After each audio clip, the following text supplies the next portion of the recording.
All right, my friends, we're back.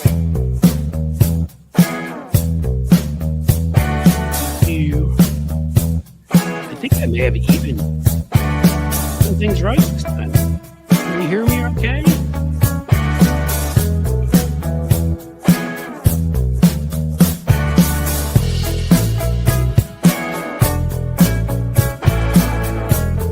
Can you guys hear me? Can you hear me? David Schuster can hear me.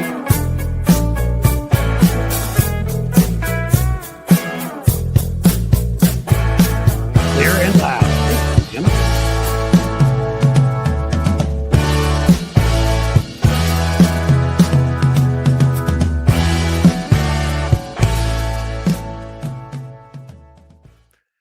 Hey, folks, welcome back for this Wednesday edition, which these days is the only StreamYard edition, I think, of whatever we're now calling this. Let's call it Cliff's Edge or Cliff's Note, or how about just a live stream where we point out how terrible Republicans are. And this week, the media.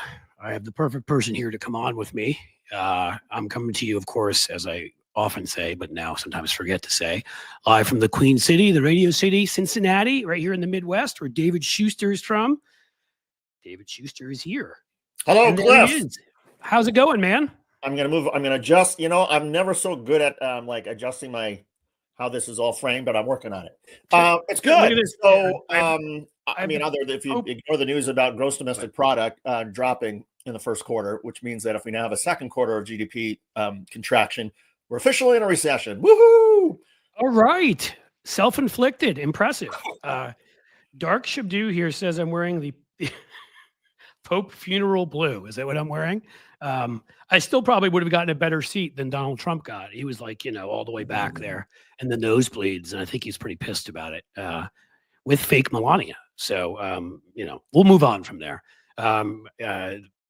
I don't know what to say because there are a lot of people, of course, who are still Catholic and have mixed emotions. Certainly this Pope was one that was far superior than, shockingly, the Bavarian-ish one before him.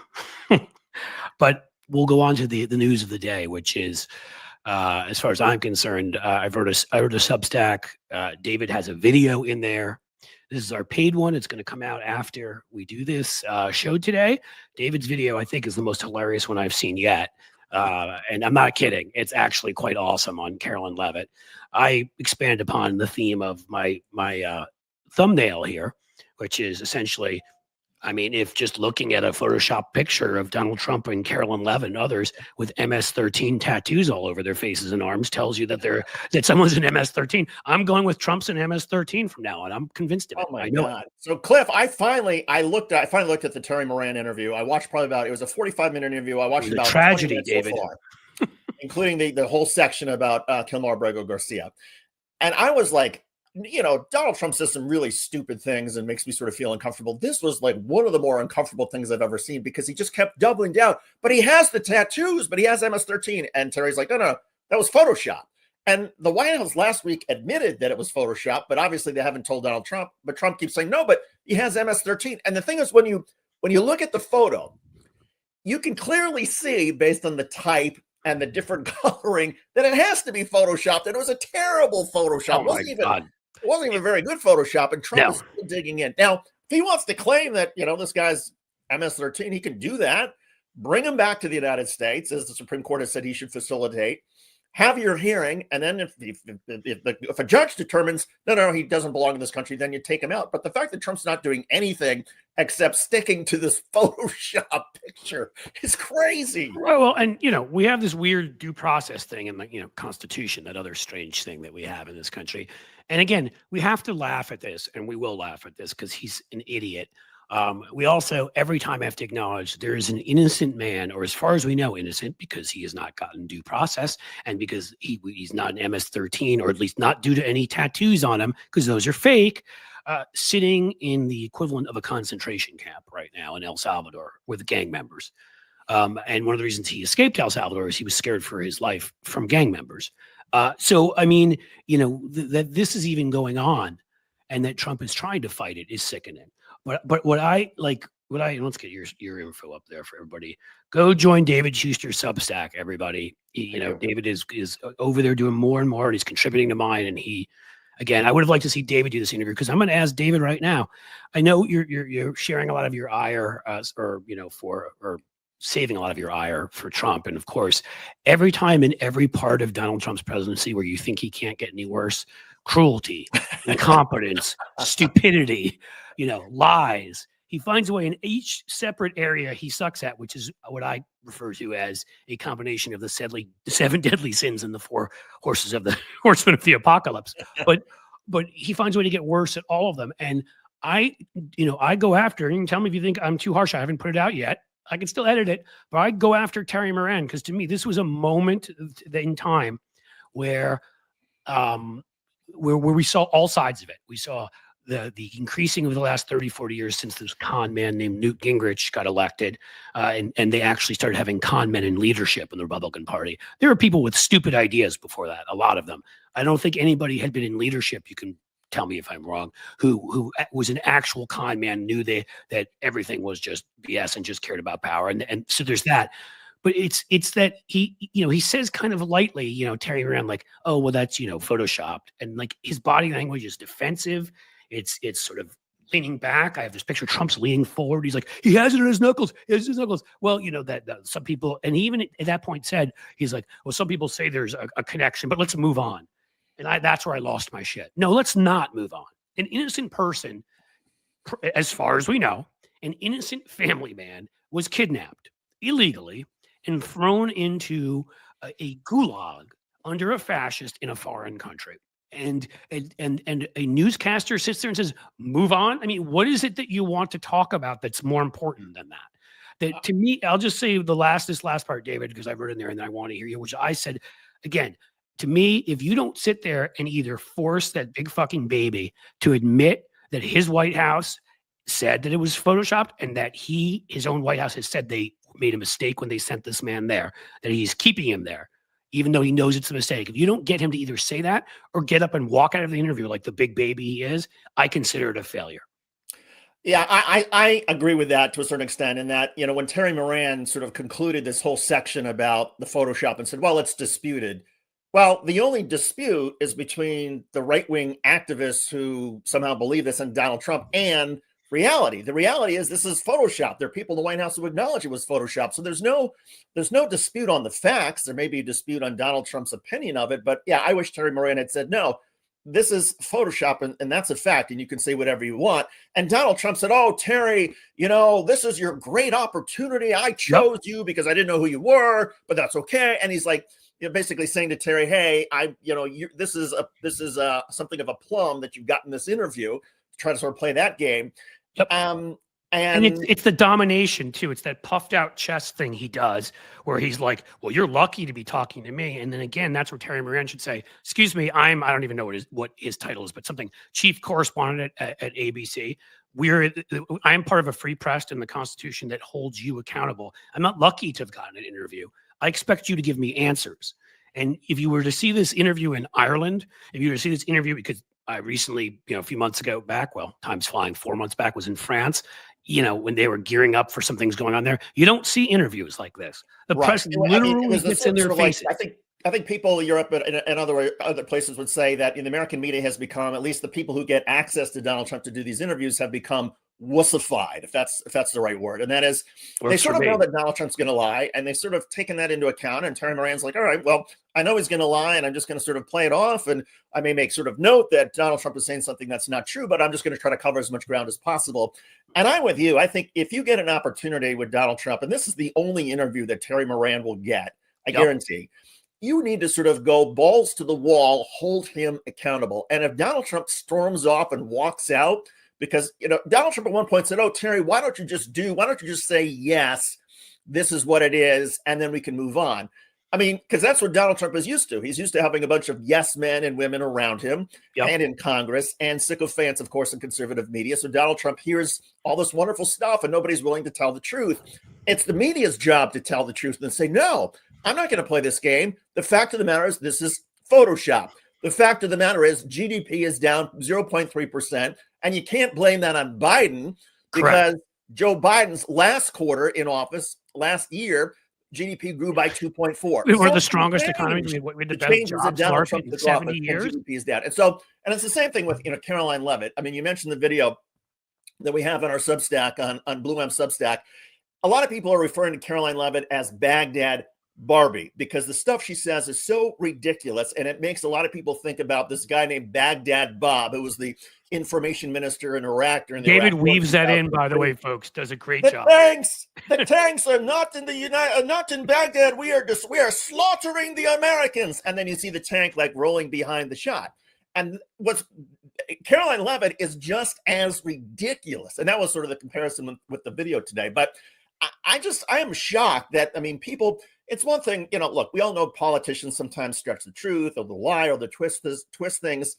But to be able to try to say with a straight face the lies that are coming out of this White House and of this president is just unprecedented. Well, when you reach the point of, and again, for a reason people quote this, we've always been at war with East Asia. I mean, when you reach the point where you look people in the face in an Orwellian fashion and tell them the exact opposite, like job creation, we're here to celebrate 100 days of great job creation, and all that kind of stuff. And you're like, you're just lying.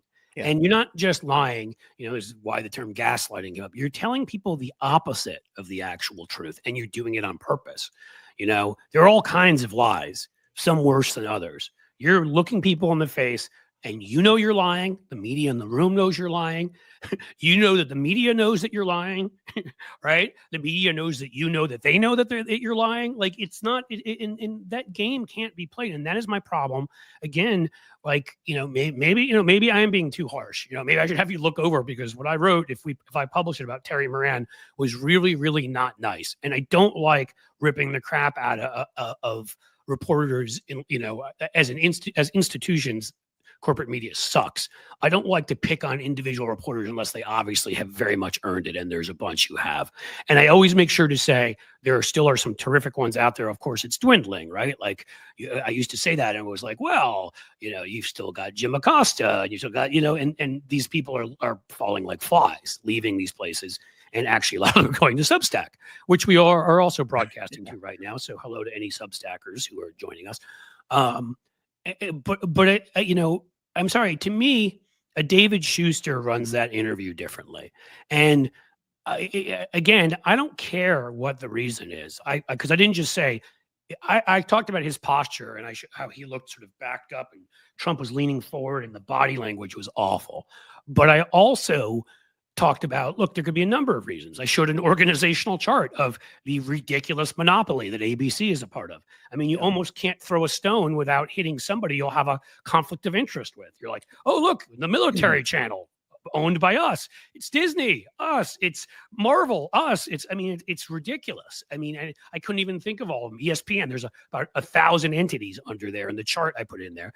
And so when places are worried about profits and shareholder value and these kinds of things, of course, you can't almost say anything without offending somebody in the orbit of the company you're in, which is why it was ridiculous. I had a great talk with Brian Karam once when he was on here about the 1980s, when we thought it was insane that there were something like 35 to 40 companies that owned most of the media. Now it's 6.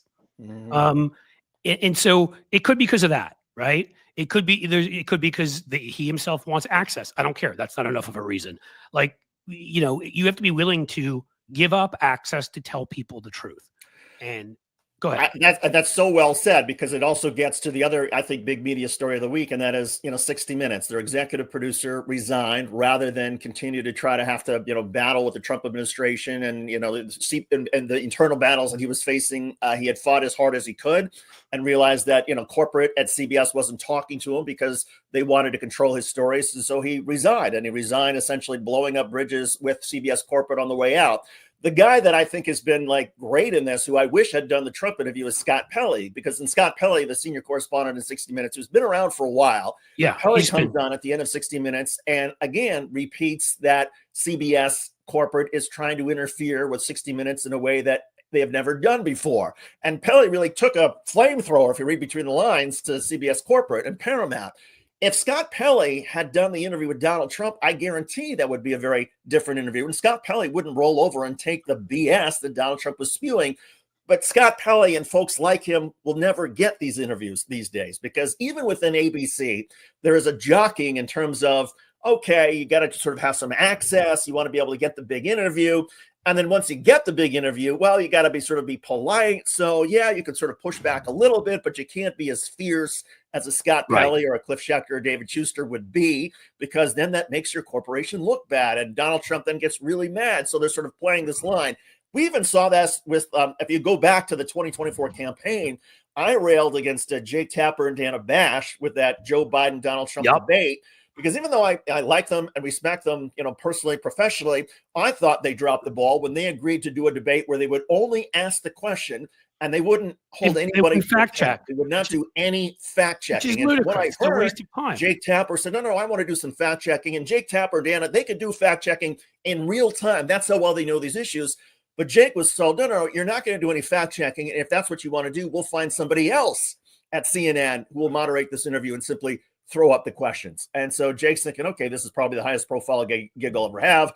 Okay, I'll just ask the questions. And he and Dana were counting on Joe Biden doing the fact checking. When Biden couldn't do it, then it was so obvious that it belonged to them. And they were like, no, we can't say anything. And to me, that was an absolute media disgrace. Yep. And those are the rules that Donald Trump wanted. He didn't want fact checking because he doesn't want people to call out his BS. And that's the thing. Again, you have to be willing to give these things up. Or, I could spend a lot of time. You could have spent a lot of time over however many years kissing asses at MSNBC and CNN. I was once screen tested for a show at CNN, right? If I wanted to do that, but I'm just saying, or after I was a columnist for a while, the Daily Beast, and then they started turning into a complete, they went once, an old friend of mine who then went on to Rolling Stone, Noah Shackman, left, and it changed. It became basically a gossip rag. I didn't want to write for them anymore, and I called them out and ripped them, and I knew they'd never let me write for them after that. If you're not willing to take apart the organization that you are working with or for, and again, look, a lot of these news personalities we're talking about have made a lot of money. You can make more of this argument when it's people who are in jobs where they're really worried about their financial security. But anchors at these major places, are certainly making high 6-figure, if not 7-figure salaries. If you didn't spend all your money on a collection of like Porsches, like Jay Leno, or traveling around the world like Clarence Thomas, but paying for it yourself, you should have some money, and you should be able, especially a bunch of the really good ones are a little bit older, you should be able to get up with your dignity and walk the hell out and say, I will not do this interview. And that's when I lost faith in Jake Tapper, somebody I used to respect, and said, and now he's coming out with this piece of crap book, with Alex Thompson, one of the biggest dumb fucks in media. Whereas he had Axios or wherever. I lambasted that guy at one point there. He basically spent the last 2 months of the campaign, or however many months, just talking about Joe Biden lying about his cognitive state. Nothing about, and there were real questions about whether Biden covered up some of that. And what I'm not even saying, but at that point, Biden wasn't even in the damn race anymore.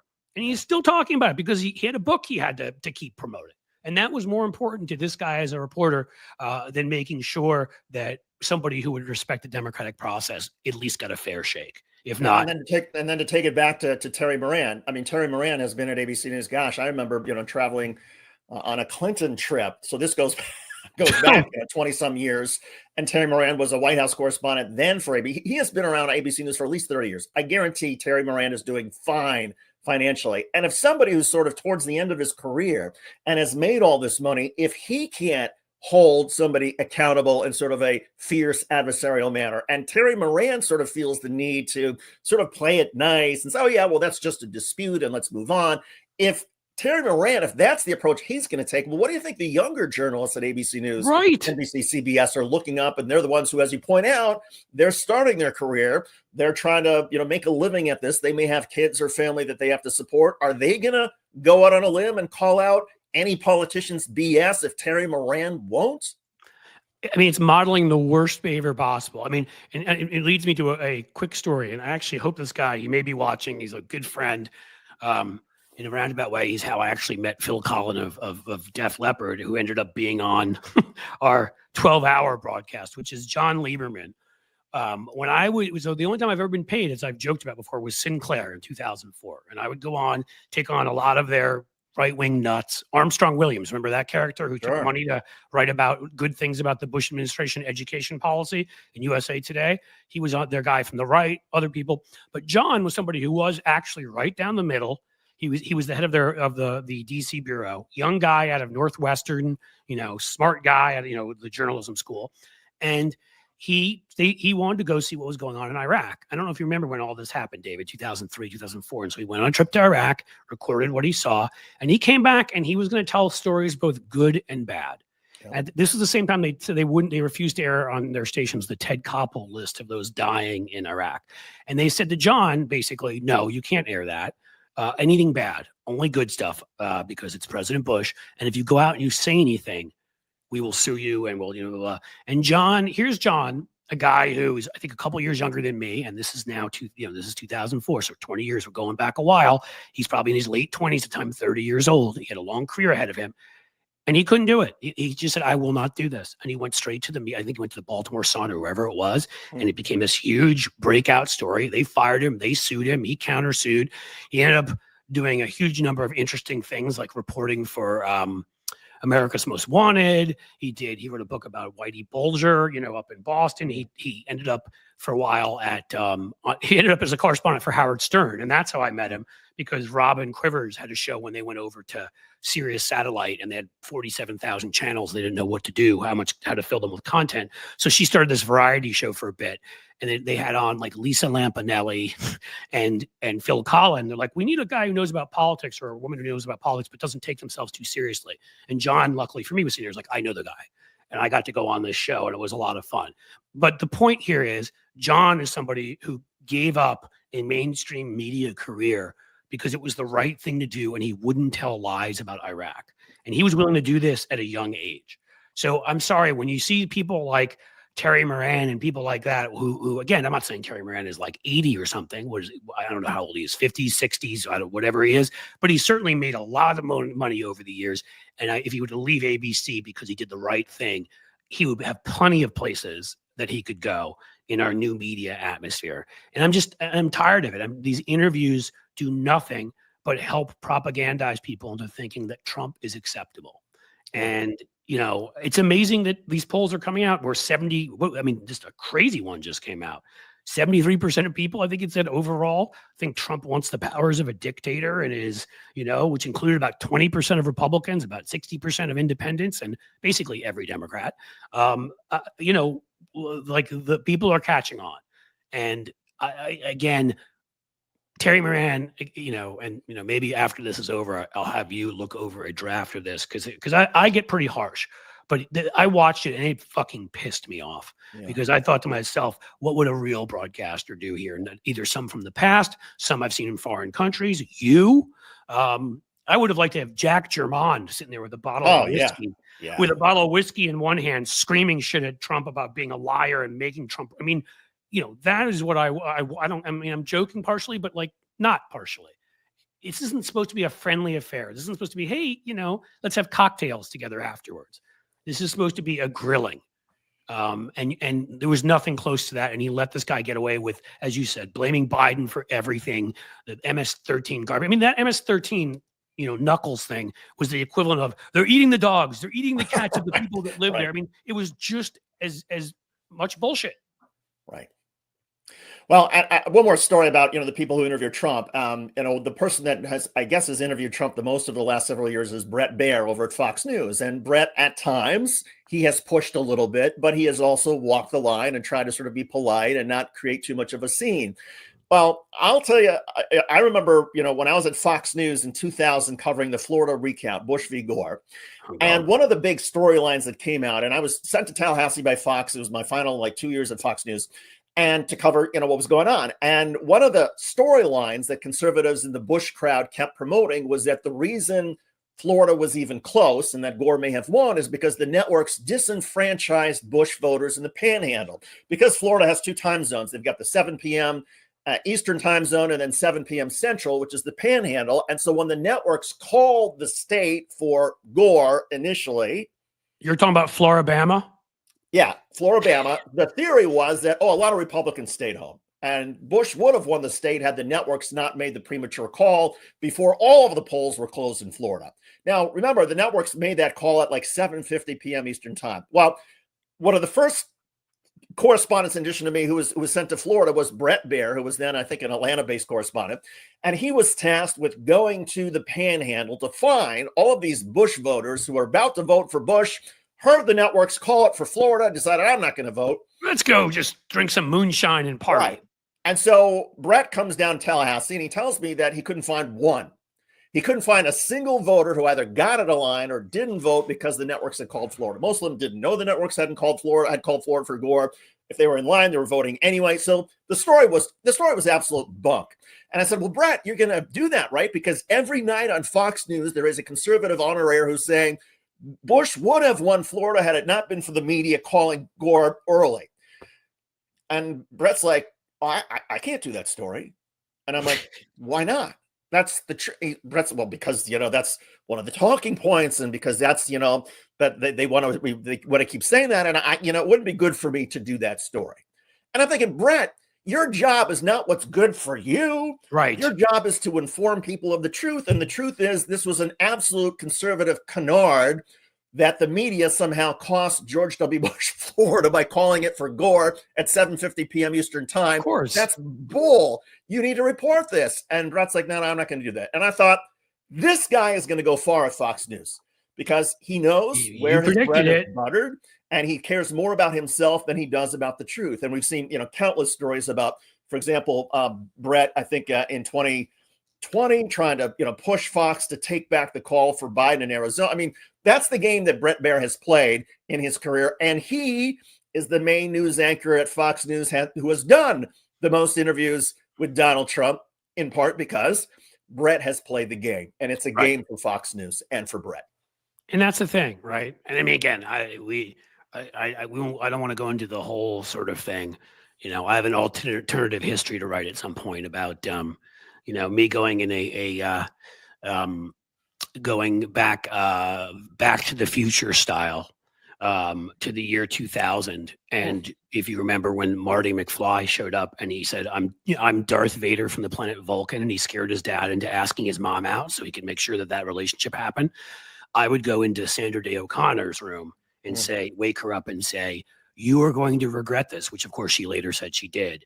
He is not a moderate. He is a right winger, and you're going to see a lot of what you support fall if you do it. And of course, she was the fifth vote. They shut down the voting, and there's still no doubt to this day when you count the combination of butterfly ballots and Dade County being shut down. And one of the ones up at the front banging on that door, shutting it down, was what's his name, who keeps sexually harassing men, but he's not gay. The head of what do you call it? Of the CPAC. Jeffrey? No. Schlapp. Matt Schlapp. Yeah. Who's now been busted by about 3 different men, and I've got friends who I don't care. I mean, let's just say have seen him at all sorts of clubs in DC. And you know what? Like, I don't even, that part obviously doesn't matter. The part that matters is he assaults people and can't admit to himself who he is. And maybe those things tie into each other. But if you see one of the pictures of the people up front banging on that door to scare the Miami-Dade, folks, if you think January 6th was something new, it was bigger, it was more violent. But if you thought that using those kinds of intimidation tactics are new for the GOP, Matt Schlapp was right up in the front there with a whole bunch of aides to Tom DeLay and people like that doing that. And, it gets exhausting after a while. It gets exhausting. And your point about alternative history, I mean, it matters, right? Because if Gore had, Gore, by all accounts, he got more votes in Florida. He should have, been declared the winner of the election. If Gore is president, do we really, 9/11 maybe still happens, but when we go into Afghanistan, do we really go into Iraq? If we don't go to Iraq, then, what happens to the United States then? All the blood and treasure that was wasted in Iraq. I mean, so right, we play this out, and then also in terms of what it does to politics, and so it changed everything, David. The butterfly effect of that. First of all, you've got a guy in office who his main priority is climate change and gets it, who had a Democratic House, if I remember correctly, and then, maybe it was a Republican House, but then when Jim Jeffords switched, it became a Democratic Senate. Maybe that doesn't still happen. Again, hard to play alternative histories, but here's what I know. You have a climate change champion who's been speaking about it for years and understood it there. You've got somebody who absolutely wouldn't have gone into Iraq from his past history. You have somebody who would have gone into Afghanistan and not it turned it into the longest war of all time with feckless, not knowing what we're even doing there. And expecting them to throw flowers and chocolates at us, but somebody who would have gone in with the kind of mission we had in Desert Storm, which is get the people, who get the people who hit you, get the top people who harbor them, give the other folks who are trying to fight for a free Afghanistan a fighting chance, maybe arm them, do what you need to do, and get out within 6 months. Send in maybe Army Rangers, Special Forces, Navy, SEALs, whoever, and get the hell out of there instead of, because that's what we were there for, instead of turning this into another long, insane occupation that turned into the longest war in American history. It was all done wrong. He would have read the briefings on 9/11. Could he have stopped it? Maybe not. But we arrested that guy in Minneapolis, ahead of time, who was just trying to learn how to steer planes, not take off and land. And Bush was busy clearing brush, not acting on that. You have to believe, maybe Al Gore disrupts some of it. Maybe it's not who knows? I know that it would have been better. That's what I know. It had to be better. And, and so here we are. And this is the stuff, because I keep bringing this up. Like, I accept never Trumpers in our rank. There are a lot of people that have changed and for the better. I mean, I like Joe Walsh. I just went on his show Thursday night. I consider he's a great guy. I like him. I like, we had Fred Wellman on. I think a lot of these folks have changed and whatever, but that doesn't mean you can deny that this has been a long and ongoing pattern. It wasn't like Trump changed the Republican Party. The Republican Party kept changing so that there was a glide path for Trump to land, because they kept lying to their own voters about things like the vote in Florida, for example, and things of that nature, and using all sorts of derogatory claims, to attack Democrats that weren't true. And it became all about power. And that's that's the kind of place where Trump can operate, and so I don't think there's any way. But in any case, I don't mean to get deeply into all that. The Terry Moran thing, to me, I was deeply angered and offended that you get this one chance, and you have this meek body language, these meek questions. You don't push back. If you push back, you're like, oh, well, that was Photoshop, but you won't even say it in like a loud voice. You should be demanding and saying, sir, Mr. President, that was Photoshopped. Your White House has accepted that. You should be, with confidence, with strength, not with this. Well, that was Photoshopped. Oh, and one of the things that, that one of the tricks, and this as well, is let's take this scenario. Mr. President, was Photoshopped. And he says, no, it wasn't. And you say, why don't you know that was Photoshopped? How come your staff isn't telling you? Why do you think it was Photoshopped? Where are you getting this from? Who is telling you this? Has this person ever lied to you before? You question after question after question until it's so obvious to the person you're interviewing that they're on, they don't have a leg to stand on, instead of just saying, well, it's disputed. Or do something crazy. Right. Or do something crazy and actually bring that person's life history and context to look, Mr. President, you said they were eating dogs and cats in Springfield. That was a lie and a conspiracy. Okay. You have repeated election lies forever. Yeah, why do you, Mr. President, why do you lie so much? Why should we trust you when you have lied about A, B, C, and, you could come up with a long list of things I could off the top of my head, but they don't bring that context. They don't bring that aggressive, sort of like the posture where I am here not to be your friend. I'm here to hold power to account. Right. And it just seems like it's all broken down, and they're just useless. I mean, every once in a while, here and there, yes, as I say, there are some good folks among them. There are some good people still in mainstream media who do some good work. But overall, as these institutions, I mean, they've done worse than just fail us in terms of not reporting the truth. They flat out reported the opposite of the truth. We see no connection between Russians. FBI sees no connection between Russians and Trump a week before the election versus Hillary. Stuff like that, where they've actually told people the opposite of the truth and given them a permission structure to vote for this crazy person. Yep. Yeah, and when you have an electorate, a public that is as misinformed as Americans are, It takes literally an economic recession and or depression and record inflation in order to even sort of move the needle a little bit to the polls that we were talking about earlier. There's still so many Americans who fake news. I don't believe in my economy. Economy's fine. No, it's not. Nope. And Yeah, but I was talking about you can find your folks. I mean, you can find the Daily Signal or whatever it is. Some of those other right wing organizations that will tell you the economy's great. Peter Navarro, the Trump economic advisor, went on, I think, CNBC or Fox today and said, we like where we are with the GDP, because he's insists that a whole bunch of record number of manufacturing companies are coming to the United States. No, they're not. The government's own data shows that they're not coming. And even if they do come, it's going to take 6 months to a year before you're going to know whether or not the Trump tariffs have prompted some companies to actually come to the United States. So those are flat out lies. But you can find this alternative reality, this alternative universe in plenty of conservative media and blog spots and websites. So the people who want to believe Trump, they can find all sorts of stuff to back up. Sure. I mean, they can. That's the thing, is they can always find these justifications. And that's the thing, is if you give them more justifications, if you let them get away with stuff, if you let them lie about this kind of stuff, all that's going to do here. I wanted to show you this, by the way, while I was doing it.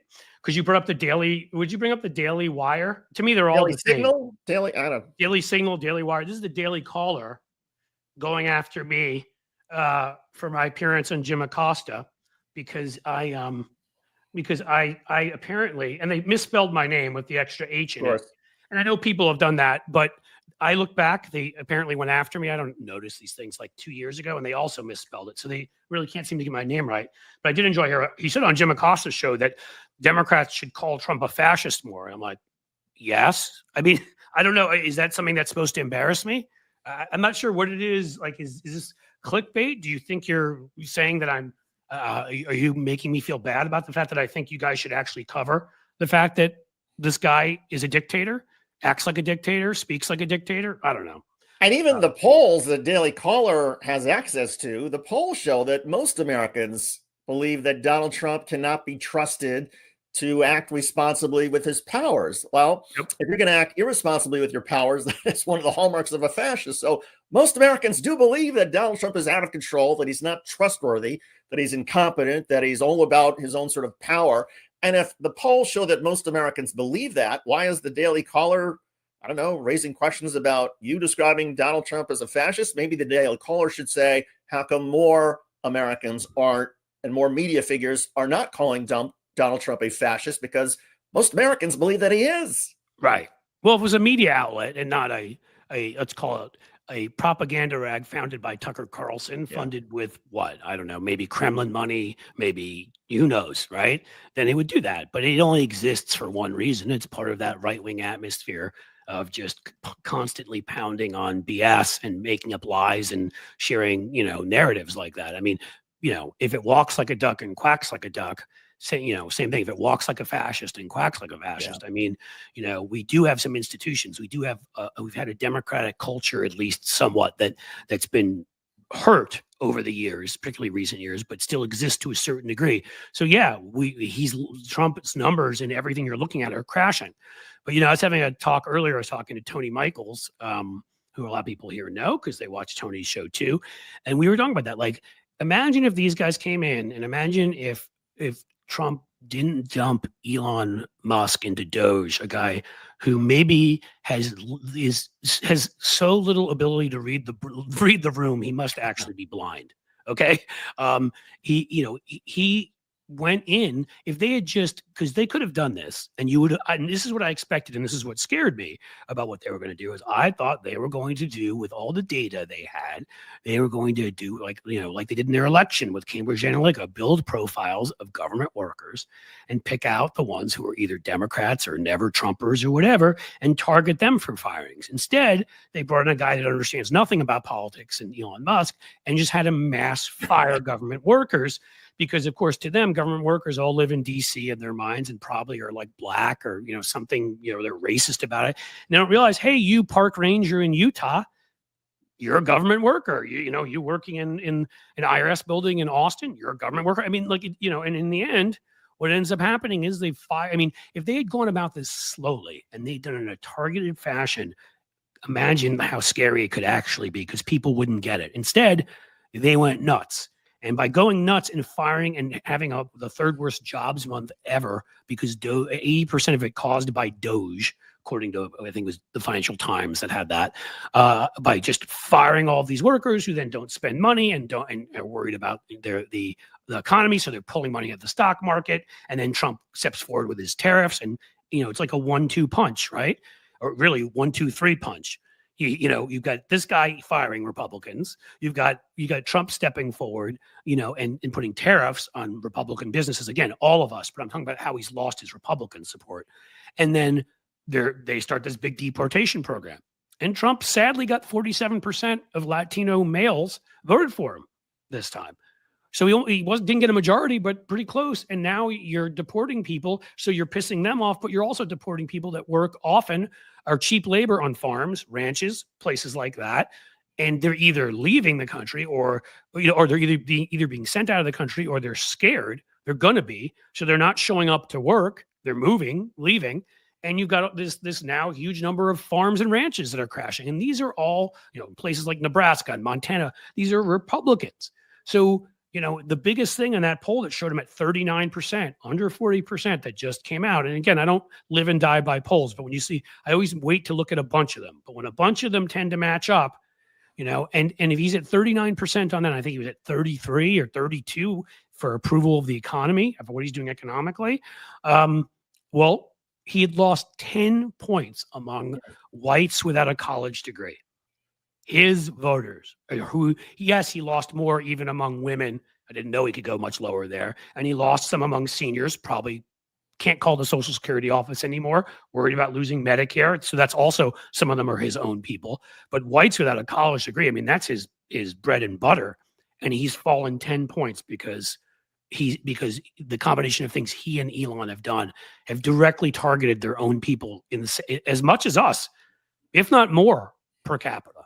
Yeah, I mean, the deviousness combined with the incompetence, in some ways, we're sort of lucky because I think the deviousness is there. I think a lot of people weren't expecting the incompetence to be along with it. Thinking about the beginning of the Trump term, I was absolutely convinced that Donald Trump was going to do nothing with the economy. And then once he took office, after a couple of weeks, say, hey, look how great everything is because I'm in office. Because, unemployment was low, manufacturing was up, GDP was up. Everything was going well at the end of the Biden administration. And although Americans were still worried about some inflation in some areas, and I was convinced that Donald Trump was simply going to wait, do nothing, reap the rewards of inheriting the Biden economy. And then after a month or so say, yep, look what I've done. Because of Donald Trump, look how great things are. And then maybe start to roll into some tariffs or have some sort of policy. But the sort of inconsistency of, I'm going to declare war on Canada. No, I'm not. Yes, I am. I'm going to do this tariff. No, I'm not. The heavy-handed nature, as you point out, that Doge fired all sorts of people as opposed to just specific. And it was destabilizing to all aspects of the economy across the entire electorate as opposed to just a few. And in my view, this is, again, Donald Trump's sort of incompetence. Thank God for it. I mean, as miserable as all of us are with the direction of the country right now, at least his deviousness is being stopped because of his own stupidity. Right. Like again, it's what we used to say during his first term too, which is, and this one's a lot worse, 100 days already, or however many days we're at, but over 100 days. But it doesn't change the fact that, this time, the manner in which he thought shock and awe was the way to go.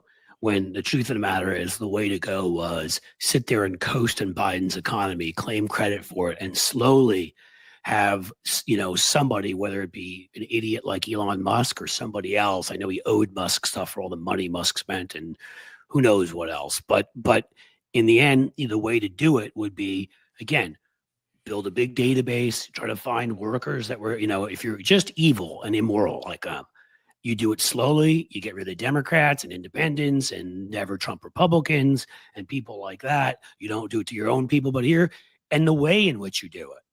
I mean, Elon Musk is, all these stories of him sending an email at like 3:00 on Friday. Don't come in on Monday. You're fired. That kind of crap, which there've always been stories about him doing that at Twitter and Tesla and those places. So, I mean, again, that's just, he's an asshole and he'll always be one. And so that's just who he is. His own dad said he used to get beaten up in school because of what a dick he was. So, I mean, I'm not advocating that either. I'm just telling you that it happened. I'm not a fan of bullying, but I'm also not going to find a lot of sympathy for Elon Musk. And so I mean, what they did is they chose in this way to just spit in their own voters' faces as many times as they could. Imagine you're somebody who's either working a government job with your 401k, or you're somebody who's sitting there relying on your 401k, and you're retired and your social security, and just double barrel, they're destroying you at some point, and then they're doing it in a way that's a big middle finger. Your local social security office has been closed down. You're fired from your job, as I said, on a Friday afternoon and told not to come in on Monday. No severance, no nothing. Your health care is gone. I mean, how would any human, even the most selfish one in the world who doesn't care about anybody else, react to that? Well, they just destroyed you, and if you have one, your family. So you probably won't like them very much. Yeah, and it underscores sort of the lack of credibility that the Trump crowd sort of brings to everything. I mean, I know we started the conversation by talking about, Trump's lack of credibility because of the photo and claiming that Garcia, he's got MS-13 tattooed on his knuckles, even though it's sort of Photoshop. Well, that's just one instance of a lack of credibility or a lack of competence in understanding Photoshop. If you want to take, say, the news today about GDP, Peter Navarro, I mentioned that he came out and said everything's fine. He also said a few weeks ago, this is the same guy who right after Trump's Liberation Day, when Trump rolled out all these tariffs, said, we're going to have 90 deals in 90 days. All right. And how many deals do we have so far? We're about 20 days into it. A big fat zero. Nothing, not one. And over the weekend, there was Scott Bessent, the Treasury Secretary, who I think went on ABC. In David's video, if you guys go subscribe. Deals. Well, that's not a deal. That may be sort of an understanding about one aspect of it. And so time after time, incidents after incidents, I mean, the American people who might otherwise think, oh, yeah, okay, maybe we do need to make government more efficient and more effective, and we need to get rid of all sorts of government workers. Even if you believe that, based on everything else Donald Trump is doing, are these the people that you will trust to try to carry this out successfully? Of course not. I mean, in the midst of all of this chaos, and you reminded me of it just a moment ago when you were talking about Elon Musk and sort of the crazy deals.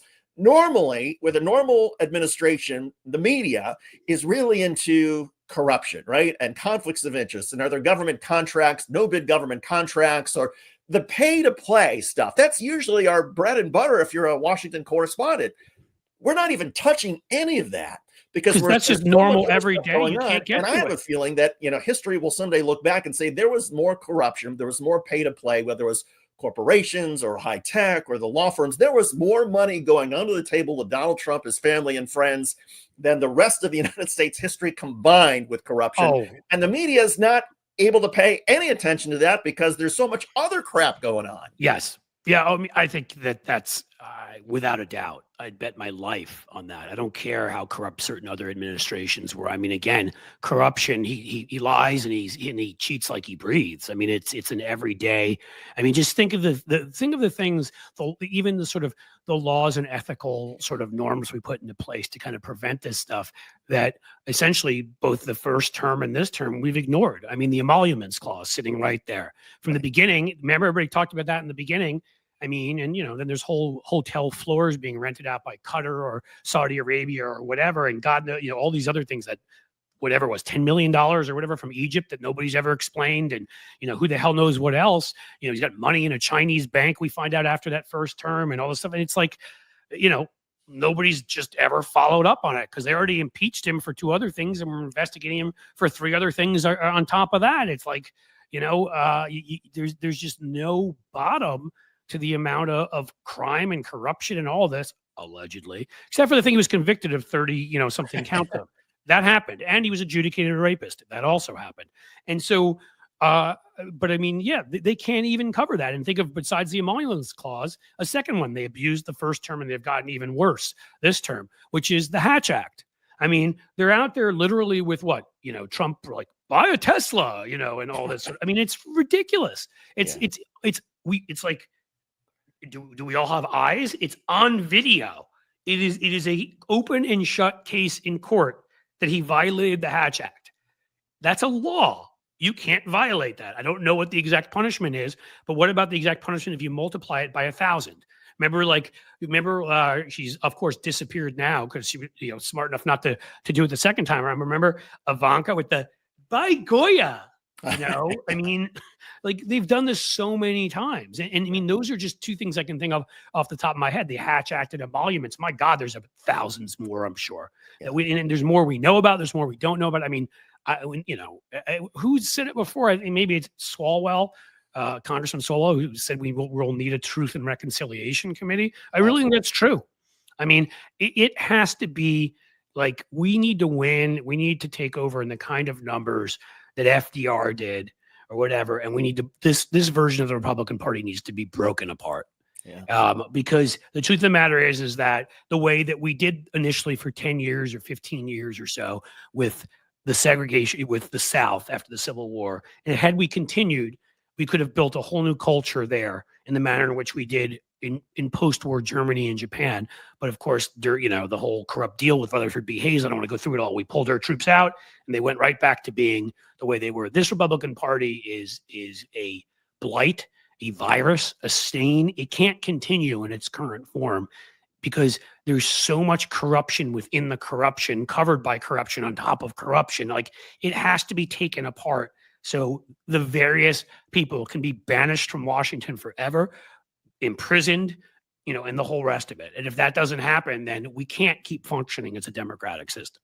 I'm with you. And look, I mean, some people say, well, why can't we have these investigations now? And the reason is because Pam Bondi and the Justice Department are as politicized as ever. And, you and I, Cliff, are old enough to remember that, during the Clinton administration 30 some years ago, because Bill Clinton, when he had been governor of Arkansas, had some business partners who were allegedly tied to some possibly fraudulent loans in the savings and loans industry, the Clinton administration's own Justice Department agreed to have a special counsel investigate this. Yep. That seems like quaint compared to like everything that's going on now. And those were the days, I'd say, until even, the first Trump administration, when you could count on, if there were these allegations of corruption, if there were allegations of malfeasance, that, okay, even your own Justice Department is going to appoint a special counsel who will have the independence to go and have a grand jury and see whether or not there's criminality. Right. But that's my point. The radicals are behind that. The Ken Starrs and Newt Gingriches. In other words, they didn't want the truth. They wanted, Bill Clinton was uniquely talented as a communicator, and they knew they couldn't beat him. And so the only way to get rid of him was to force him out of office and all that. It already was becoming at that point, or had become, simply about holding, getting, and attaining power and all the great things that come along with that, money and this and that, and an easy life with all sorts of connections. And it wasn't, because the thing I often said that made me the angriest about the whole thing with Benghazi, as much as it made me angry about what they did, is the fact that as a country, we should have wanted to get to the bottom of what went wrong in Benghazi, because there were mistakes made there. So an ambassador did die. Okay. There are a huge number of errors. It doesn't mean they were Hillary Clinton's fault. It doesn't mean they were any individual's fault. But you know what? If we had an honest government, we should have wanted to know that. And we could have then had a bipartisan investigation into what happened in Benghazi. Wouldn't have even had to last that long, probably, again, but we should have done it. But the problem is when you're dealing with people, and this is why I will never, treat Republicans with respect unless I am 100% sure they're there in good faith. And there's very few of those left. Okay. But if they're behaving in bad faith, there's just no point. If they're doing it, if it's Benghazi or if it's like, Hunter Biden, if they're just doing it to score political points and rough up whoever the Democrat is and lower their numbers, which is what all of these things have been about. They're not trying to get to the bottom of it. They weren't trying to figure. And the thing about Benghazi was, look, there was a national security fuck up. We should have wanted to know what happened in what part of the chain of command. Did we make a mistake and leave these folks unguarded when we had a secret CIA site right down the road that could have gotten there immediately and maybe prevented it? We should have wanted to know that, but the Republicans had no interest in that. It was all just about damaging Hillary Clinton, who they were figuring was coming along next and they were going to have to run against, Yep. Go ahead. I was going to say, Cliff, before we end, one thing that I want to know, and we haven't spoken for a couple of days, is since the news, Canada, the elections, the Liberal Party won. They had been behind by like 25 points just a few months ago. And then Carney runs as the anti-Trump, unites Canada. Both in terms of your background as a political strategist, what do you make of what happened in Canada, and what does it mean? Well, remember that crazy truckers convoy from Canada? Yeah. So there are radical right-wingers up there too. There's some of the same sort of sovereign citizens. It's our rights. Government is evil. There's a certain percentage of those. And those folks, of course, are on the right up there and are the base of anybody who's running on the right. The problem for them is you can't keep them happy and win a majority at the same time. So, I mean, again, Trump somehow threaded the needle this past time, and voter suppression was a part of it, and other things are a part of it. I mean, again, everybody wants to forget that Putin was calling in bomb threats and the things that they were doing to try to make sure Trump won. But to go back to Canada, they found themselves in the same place. Trump was insulting their country.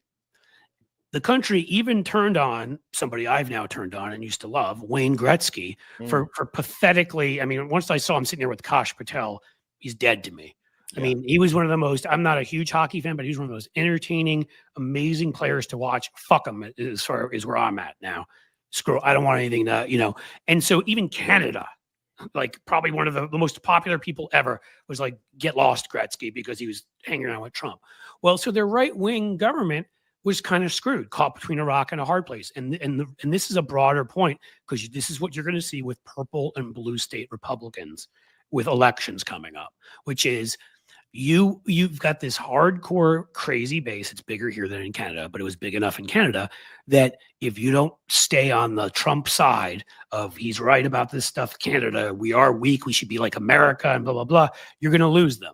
And so, of course, they're right wingers because, but if you don't, you're going to get the Gretzky treatment, because most of the country is going to be like, you wimp. Even sort of center-right conservatives are going to be like, you're letting Donald Trump insult us and call us the 51st state and all this stuff, and you wouldn't even stand up for your country. So their conservative party had to stand up, in unison with all the others against Trump. And what my guess would be is that suppressed the vote. I would have to look at totals to know, but my guess is it made them look weak to the crazy far right of the base, and so they couldn't balance both factors, and they got screwed. They tried to sort of weave through and sort of take both positions, and they couldn't. So I think you're going to see this happening in other countries.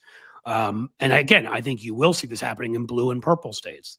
Remember that they pulled, Elise Stefanik back from the UN, not because, she's a white supremacist who shared white replacement theory and is a scumbag and a traitor and shouldn't be at the UN, but because she's only in a +10 district, and they're not confident that if they can win an open +10 district in New York. What does that tell you about their standing? And we know, because we saw what happened in those 2 Florida elections and the Wisconsin election, where the worst outshowing for Democrats was the one in Wisconsin, where we only turned things around by 11 or 12 points. The 2 others in Florida were 14 and 17, which means, depending on who we run, both the Florida and Ohio Senate seats at the end of this year, the special elections for Vance and Rubio should be in play, because they won by about 11 here and they won by about 13 in Florida, and Trump will not be on the ticket. And now all these voters that voted for Trump are turning against him. So that's what it tells me. It tells me that Trump, pissed off so many people up there. He basically found a way to where he put the conservatives up there in between a rock and a hard place, and he motivated everybody else to come out and vote against conservatives as a message to Trump, like they never voted. I'd love to see what the turnout was compared to normal turnout there. That's what I would guess, just not knowing all the specifics of what the numbers were, which I don't know off the top of my head.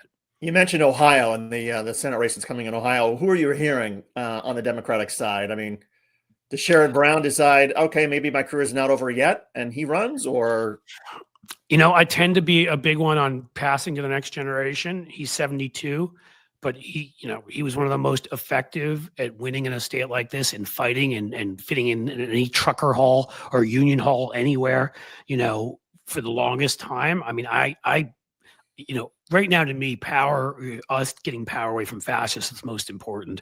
I think people forget he overperformed Kamala by 8 points. He only lost by 3. And if Trump's not on that ticket, he's winning that race by 5, 6, 7 points. I hope with this current atmosphere, even at 72, even if we can straighten things out during that term, and at 78 he can walk away, which I think for democracy is better that we don't have people serving in their 80s. But I think for right now, when you're in this kind of a situation, he's got the name recognition and the support and the skills, I would like to see him run again, because I haven't heard of a few for governor. I've not heard of anyone else yet for senator. And, we either need him. The only other person who had the right persona for this state, in terms of their background, was Tim Ryan. And he ran one of those apologize for being a Democrat campaigns. And if he learned from that and can run a stand up strong for Democrats, for working folks and whatever campaigns, I think he'd have a great shot. And I would support him, but he's got to run not one of these dumb, Kirsten Sinema type campaigns. Has to run, and there's others, right? I don't know the whole field. The problem is it's the 7th biggest state. It's expensive. You have to build name recognition. Tim Ryan and Sherrod Brown already have that. I don't know who else. There probably are a few other folks I'm not thinking of, but God, I hope. I mean, I see our friend Lefty Gramps in there, and I bring him up because he's an Ohioan. He says Sherrod has a chance. I would tell you right now that things can change. This is a moment in time. But I would tell you right now that with Trump's current numbers, and Trump not on the ballot, and the performance. So this is not me doing hopium. This is me doing an analysis of how much Trump's numbers have fallen here and in general, and how much Sherrod overperformed Kamala, and that he only lost in the end because Trump was on the ticket. I wouldn't even say he could win. I would say he would win if he ran again. If the things stay the same like right now. If Trump isn't able to pull some rabbit out of a hat or doesn't do something, God knows what, a false flag. Look, I wouldn't put anything past him. I really wouldn't. I hate saying stuff like that. I'm not a conspiracy theorist, but Trump kind of proves to you that you don't have to be one to know what he's capable of. But if these numbers stay like this, Sherrod Brown right now to me definitely wins if he runs. And I think Tim Ryan has a shot. Good Hey, shot. Cliff, before we go, a little bit of business, and I'm going to make something of a pledge here to everybody. Subscribe to the Blue Amp Substack, and I'm going to put my money behind my mouth here, and that is, you can get the Substack for free, but you can also pay the $5 a month. And here's what I'm going to do: if you subscribe to Blue Amp Substack, and just on our Wednesday edition alone, you feel that was not worth $1.25 a week. If you really feel that, and you can send me an email or send me a note and say, hey, Schuster, I saw the pledge. I spent, $5 a month, and there's something about just the Wednesday alone Substack. Never mind the other Substacks, which are also great, but Wednesday is hilarious. If you legitimately tell me that, it wasn't worth your $5 and you can make a compelling argument, I'll give you your $5 back. That's my pledge. I will pay out of my own pocket. That's how much I think this Substack is valuable. It's worth it. Trust me, if you spend the $5 a month on the Blue Amp Substack, and yes, you can get it for free, but there's certain things you can't get that are behind the paywall. Trust me, this will be the easiest, best $5 you've spent. It's worth far more than $5. I promise you. Right. And then also, by the way, check out Cliff's Edge YouTube page to see some of the videos. Please subscribe. That would be great. David's putting a lot up there right now. I will make this sort of, make this sort of pitch to you and bless you, which is if we bring in, more subscribers there, and I'm going to find a way to do this anyhow. But my goal is to double Wednesday's edition and put one out on Saturday or Sunday. So we've got David, depending on what he wants to do, instead of doing one video, he's either doing two, or David's a great writer too. Maybe we switch off roles, and on Saturday I do a video for you guys and he writes a column. But we're going to have two that are going to go behind the paywall for sure. And I'm even thinking that I'm going to do a third on Sundays right now. And again, I'm playing with all this numbers of what's coming in right now, but I'm going to do one where we're going to do a best of the week in videos, where I'm going to share a couple YouTube videos that we make for everybody, but then I'm going to have a paywall, and I'm going to make a direct video for you guys, where I'll do, a summary of the week, if you will, and that's going to be below the paywall. So we're going to add, if you guys do this, we will add 2 more editions. And I think the Wednesday one I have a humor column, but it's on a serious topic. So yes, we're able to laugh, but we make a point. David's videos are also, I mean, they're hilarious, but they're about real, like important issues. New York Times pitch bot, you've seen him speaks for himself, is funny as hell. And then I try to include Trumper attacks on me. This week you got a preview of one of them, which is I usually just include emails where they attack me, but because the Daily Caller was nice enough to attack me this week, I also have that in there. But you know, and I'm looking to even expand. I've got one or two other people in mind that do really interesting things. Yeah, I mean, I mean, like the content is. I've worked a lot of news organizations where I'm like, okay, I sort of like my own work, and maybe I like this person's, but I'm not going to watch the rest of the channel. Or I don't like. Everything on Blue and Substack. I love. It's the content is great, and I'm telling all of you who are watching now are like, oh yeah, you're just trying. No. Pay the $5. You'll be glad you did. I mean, thank you, David. And again, I would agree. I'll just say that I love doing it like nothing else. And all these things like this live stream right now, you know, this Wednesday afternoon one, the show we do tomorrow on Thursday, which that's specific because Substack gave us that show and supports it. So that's going to remain just on Thursday. But I will come back to doing the Tuesday one again. You know, I mean, if you love Matt, I can add another one and come back to Monday and have Matt do Tuesday. You know, like I will do more of these. I will do more, you know, I will do more stuff at Substack. I actually enjoy all of this.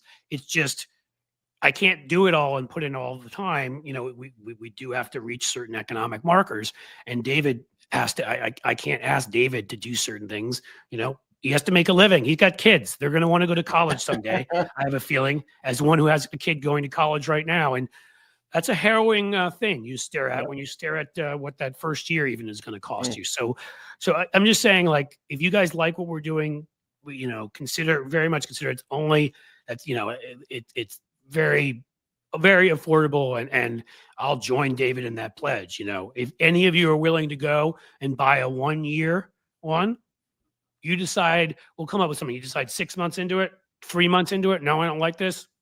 You'll get all your money back from me. I know you'll like it. So that's where I am.